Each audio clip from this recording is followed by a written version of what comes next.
Hello students of class 10, welcome to Akad Shala. Let's do the first chapter of Chemical Reactions and Equations part 3. How to balance any chemical equation. It's not a hard and fast rule, it's a hit and trial method. But sometimes we come across so many problems while balancing the equation. Just to sort out that, we have one trick for balancing the chemical equation. You need to remember the sequence for balancing the chemical equation, that is metal, then after metal, non-metal, then after non-metal, oxygen and then hydrogen. Students, you know metal means what? That is zinc, sodium, aluminium, copper and so on and on. What about non-metals? For example, carbon, chlorine, nitrogen, sulfur and so on and on. Then oxygen and then hydrogen. First of all, students, in a chemical reaction when you get, first you will balance the metal. First you will search for the metal in the chemical reaction and you will start balancing the metal. After balancing the metal, then you will come to the non-metal. Then you will balance the non-metal. But you have to keep it in mind that while balancing the non-metal, you will take care and recheck again that while balancing the non-metal, have you disbalanced metal? So again recheck after balancing the non-metal, go back and recheck about metals. When you are satisfied, then come to the third thing, which is oxygen.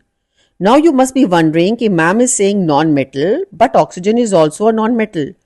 But students, for balancing the chemical equation, we have made this sequence for balancing. We know that oxygen is also a non-metal, but we have not kept in the category of the second part for balancing. So now the next third part, you will balance it oxygen.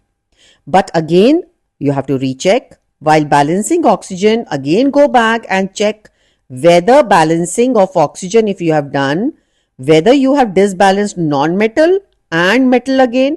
So students, I mean to say that you have to recheck again while balancing the next thing. Again go back, recheck again and then keep on balancing. Then the last part, after balancing all these three, then come to the last part, that is hydrogen. Again balance, again recheck oxygen, again recheck non-metal, again recheck metal. So in this way, you will come to the sequence and then you will balance the whole of the chemical reaction. But you will go with the sequence, with the flow. Then the toughest equation also you will be able to balance it without wasting any time. So as you proceed and as you do practice for the chemical reactions, of course, in a fraction of seconds only, you can balance the chemical equation with all these four sequences. So now one thing comes in our mind, that why do we balance the chemical equation? What is the reason behind it? You must have studied in class 9 about law of conservation of mass. What do you mean by law of conservation of mass? That means you have to balance the chemical equation to satisfy law of conservation of mass. What do you mean by this? That means this law states that mass can neither be created nor destroyed in a chemical reaction.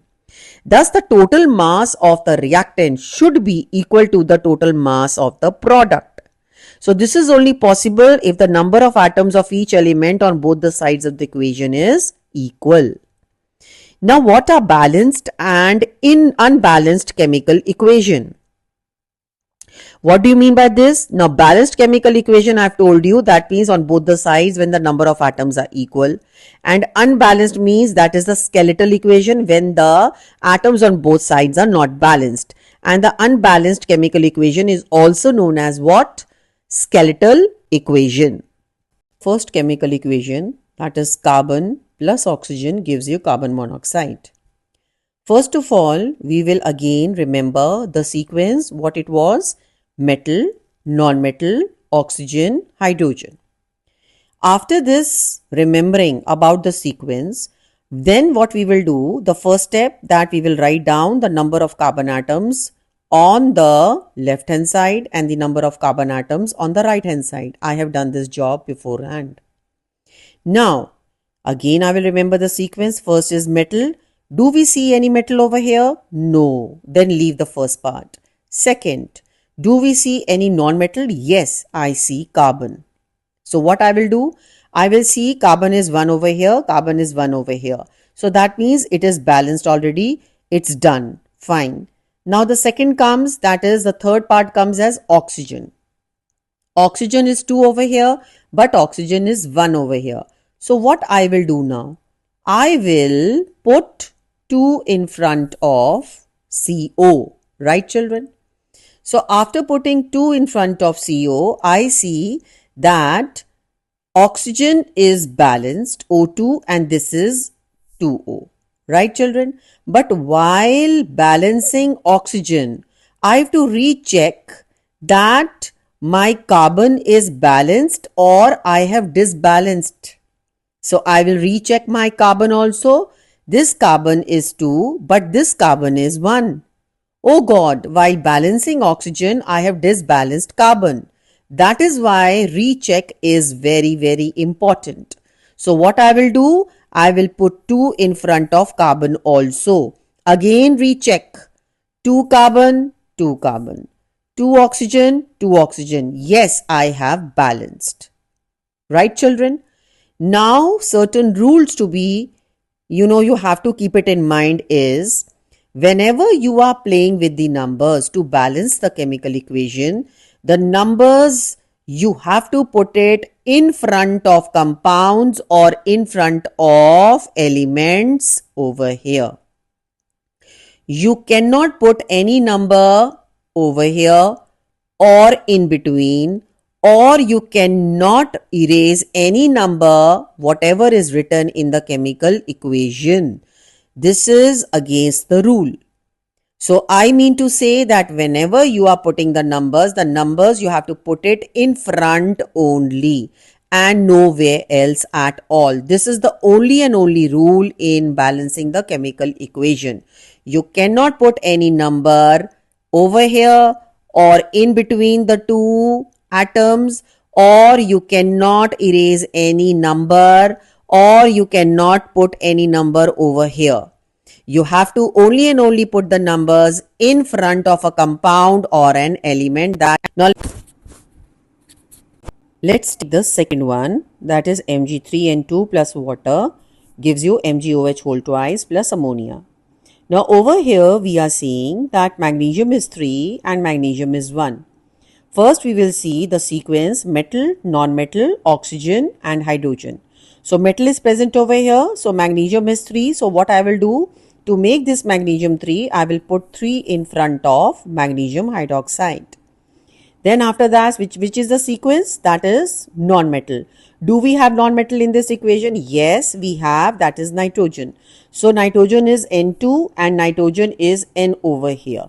Right, children? So what I will do? I will put 2 in front of ammonia. Again, I will recheck. Magnesium is 3, magnesium is 3. Nitrogen is 2, nitrogen is 2. Right. Now the third sequence is oxygen. Let us see oxygen. Oxygen is 1 over here and oxygen is this. Now children, see the bracket which is here, OH whole twice. So this 2 is common for oxygen and this 2 is also common for hydrogen. So what I will do, so this is 2 oxygen and 3 is also here.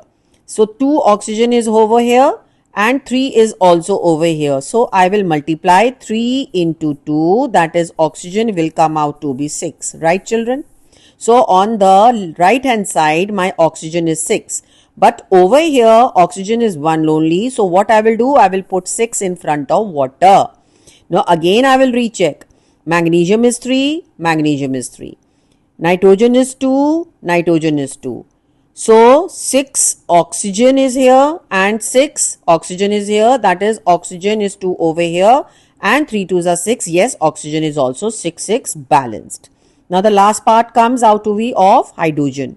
Hydrogen over here on the left hand side, that is 6 over here and 2 over here. So 6 2s are 12. So hydrogen is 12 over here. Let me see on the right hand side. Yes, hydrogen is 2 over here and 3 is also written over here. So 3 2s are 6. Hydrogen is 6 over here and plus 3 2s are 6 hydrogen is also here. Look out over here. See, 3 2s are 6 over here and 3 2s are 6 over here. So over here also we have hydrogen 12 and hence it is balanced.